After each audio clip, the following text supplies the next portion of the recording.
Karachi airport की खातून मुलाजिम पर तौहीन मजहब का इल्जाम। अक़लियती सिक्योरिटी इंचार्ज को सख्त नताइज की धमकियां दे दी गई। कार्गो के मुमकिना इलाके में जबरदस्ती गाड़ी ले जाने पर तल्ख कलामी हुई। आला हुकाम ने वाक़े का नोटिस ले लिया। CAA मुलाजिम सलीम को ओहदे से हटा दिया गया।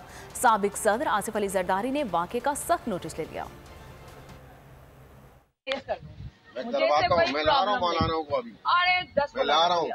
जो तो इन्हें रसालत का झूठा मुकदमा कराएगा उसको भी पुलिस मारे जान से मारे पक्का। मैं मारूंगा, मार दूंगा।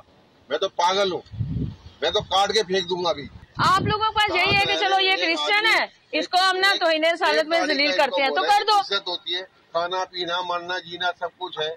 हाँ, उसमें तुमने एक इशू उठा लिया। वो मुझे कह रहे हैं मैं आपको झूठे तो इन्हें रसालत के केस में बंद करा दूंगा। तो अब मैं हल्फियाँ कहती हूँ कि मुझे बंद करा दो। आप क्यों कर? आपका 2022 का भी कस्टम का कार्ड नहीं है, 23 का भी नहीं है। मुझे दिखाए रिसीविंग देंगे।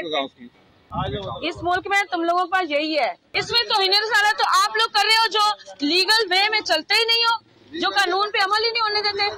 आपका क्या इधर काम चल रहा है? अंदर खाते कौन सी यहाँ पे स्मगलिंग कर? 2022 बहुत सारे तोहफे भी देके गया पाकिस्तान की आवाम को। पाकिस्तान की आवाम को एक तोहफा ये दिया कि आवाम को पता चल गया कि पाकिस्तान का मीडिया क्या है। हक और सच का सफर साल 2022 में बोल रहा नंबर 1। हमने बहुत सारे शोज और ट्रांसमिशंस की। पूरा साल मुसलसल जदोजहद में निकल गया कि ये वोट ऑफ कॉन्फिडेंस के पीछे कौन लोग थे।